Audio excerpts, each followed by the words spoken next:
मेरे डैडी ने ठीक ही कहा था कि मोहब्बत करने वाले दिल वही देखते हैं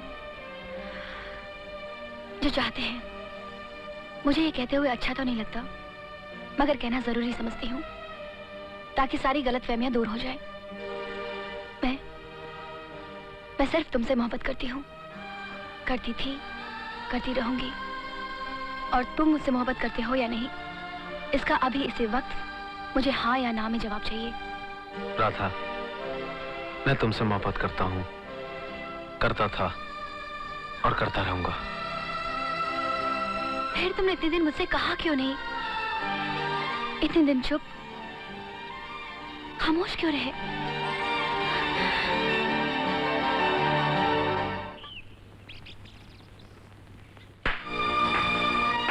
वाह मेरे दोस्त वाह, तुझ जैसे दोस्त अगर इस दुनिया में हो तो दुश्मनों की क्या जरूरत। मुझे अगर इस दुनिया में कोई ख्वाहिश थी, कोई शौक था, तो मोहब्बत की इंतहा देखने की, दोस्ती की इंतहा देखने का। मगर तूने मुझे आज कमीनापन, फरेब और धोखे की इंतहा दिखा दी। मुझ पे इल्जाम लगाने से पहले मेरी बात तो सुन ले गोपाल। मत ले मेरा नाम अपनी गंदी जुबान पर, वरना मैं तेरी जान ले लूंगा।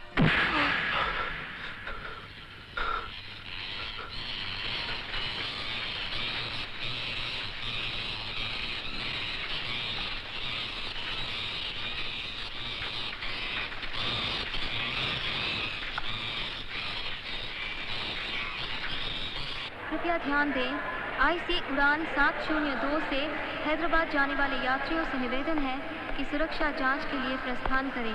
धन्यवाद। सर, सेठ जी आपको बाहर बुला रहे हैं, कुछ जरूरी बात करनी है। अरे लेकिन अभी मेरे प्लेन का वक्त हो गया।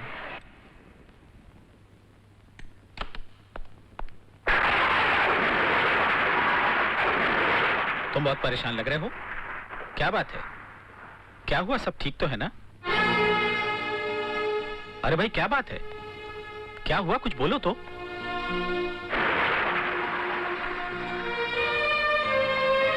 गोपाल जो सवाई जहाज में सफर कर रहा था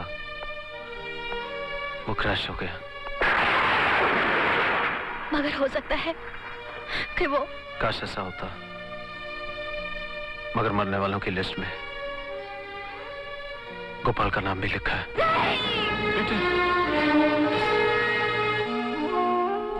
एक दिन मैंने गोपाल से कहा कि बेटा, तू हमेशा अपनी मां के बारे में पूछता रहता है, कभी तूने अपने उस पाप के बारे में नहीं पूछा जिसने तुझे और तेरी मां को इतना दुख पहुंचाया है? वो हंस के बोला कि अंकल, मेरा दिल मां की मोहब्बत, प्यार से इतना भरा हुआ है कि इसमें किसी के लिए नफरत की कोई जगह नहीं है। जो मां से मिला है वही देकर जाना है, वही देकर चला गया। बेटा, हम सब पर उसके प्यार, उसकी मोहब्बत का कर्ज है जो हम कभी नहीं उतार सकते। मैं जब भी उससे कहता कि गोपाल, पढ़ लिख कर कुछ बड़ा आदमी बन जा, तो वो हमेशा कहता था कि अंकल, अगर कृष्णा बड़ा आदमी बन गया तो समझो मैं बन गया। मैं और कृष्णा अलग अलग थोड़े ही हैं। बेटा, अब तुम्हें अपने लिए नहीं, उसके लिए बहुत बड़ा आदमी बनना होगा। मैं चलता हूं खरौना साहब, और आपसे वादा करता हूं कि उसके हर ख्वाब को मैं हकीकत में बदल दूंगा।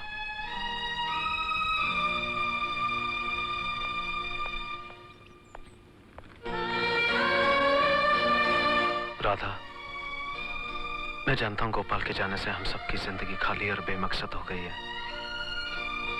मगर ये तो सोचो, गोपाल अपनी जिंदगी जिया कैसे? दुनिया के सारे दुख और दर्द अपने दिल में दबाकर उसने दुनिया को क्या दिया? सिर्फ खुशियां ही खुशियां। तुम तो अच्छी तरह जानते हो कि गोपाल क्या देखना चाहता था। मेरी जिंदगी में सिर्फ कामयाबी ही कामयाबी, और तुम्हारी जिंदगी में सिर्फ खुशियां ही खुशियां।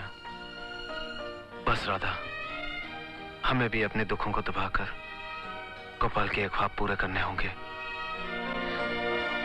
हाँ।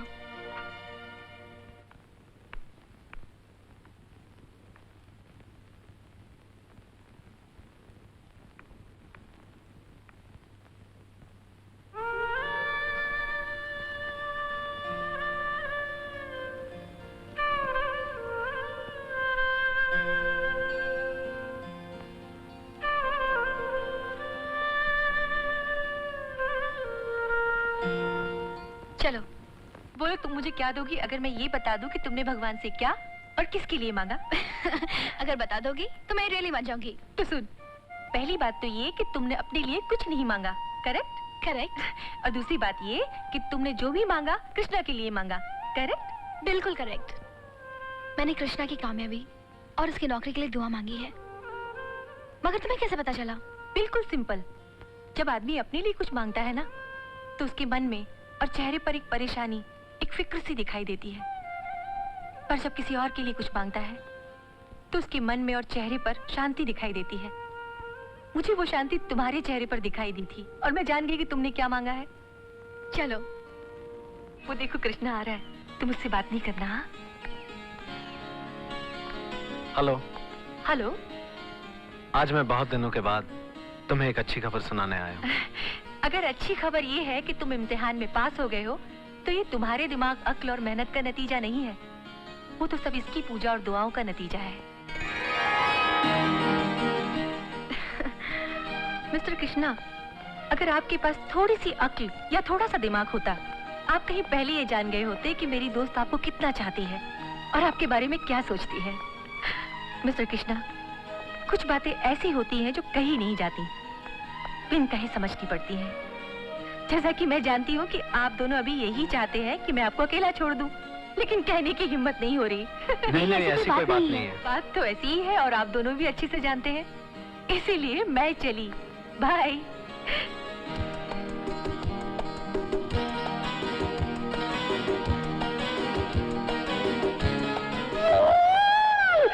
से आया, झटका खाया, सरप्राइज। गोपाल तुम? गोपाल नहीं, स्वर्गवासी गोपाल कहो, लेट मिस्टर गोपाल कहो।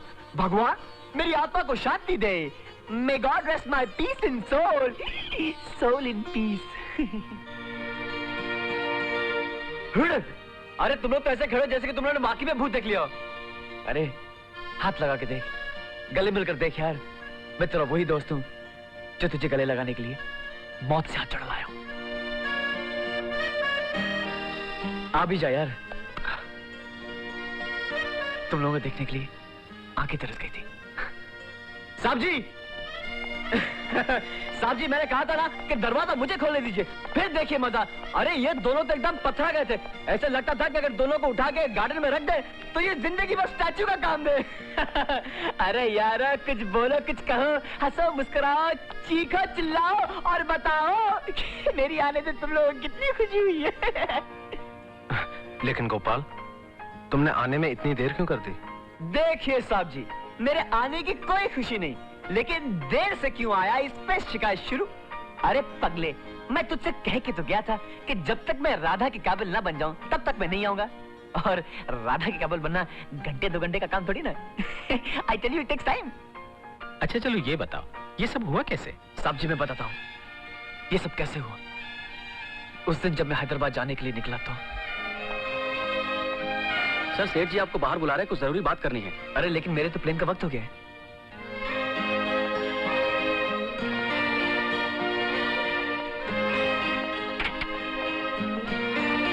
Hello sir. गोपाल, मुझे एक जरूरी काम से इसी वक्त जाना है। ठीक है सर, जैसे आपकी मर्जी। Take care.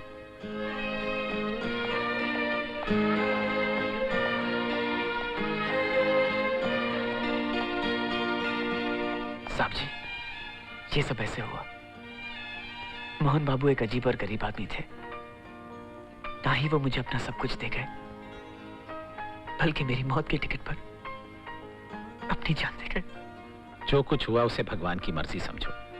एक दिन तो सब कुछ आना है, मगर इस तरह सब कुछ देकर कोई चला जाए, इससे अच्छी बात क्या हो सकती है। चलो आओ खाना खा लो। साहब जी, आज मुझे माफ कर दीजिए। आज का खाना मैं डॉक्टर अंकल के साथ खाऊंगा। मैं कल जरूर आऊंगा। वैसे मुझे आपसे कुछ जरूरी बात करनी है। नमस्ते।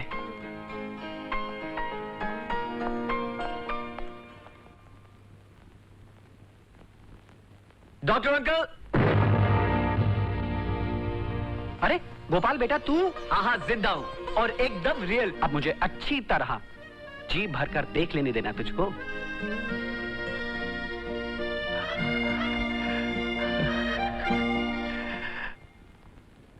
आराम से बैठो गोपाल।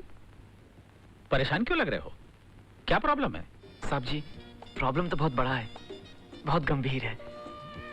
समझ में नहीं आता जो मैं आपसे कहना चाह रहा हूँ कैसे कहूँ।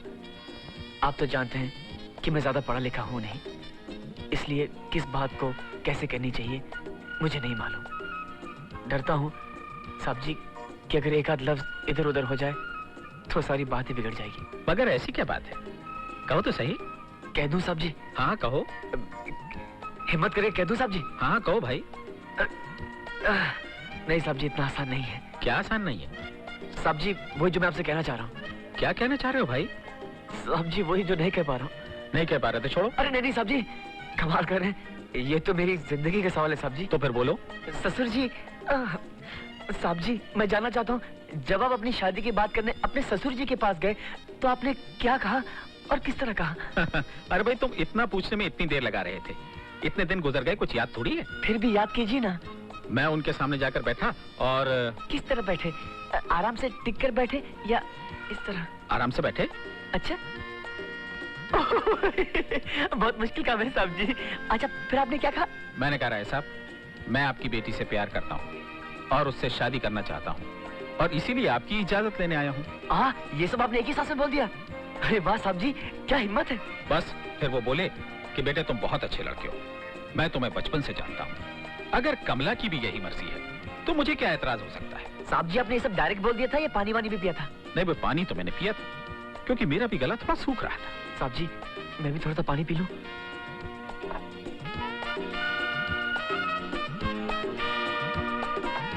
साहब जी मैं राधा से प्यार करता हूँ और उससे शादी करना चाहता हूँ और आपकी इजाजत लेने आया हूँ। तुम एक बहुत अच्छे लड़के हो, मैं बचपन से तुम्हें जानता हूँ। अगर राधा भी तुम्हें चाहती है तो मैं भी इस रिश्ते से बहुत खुश हूँ। थैंक यू साहब जी।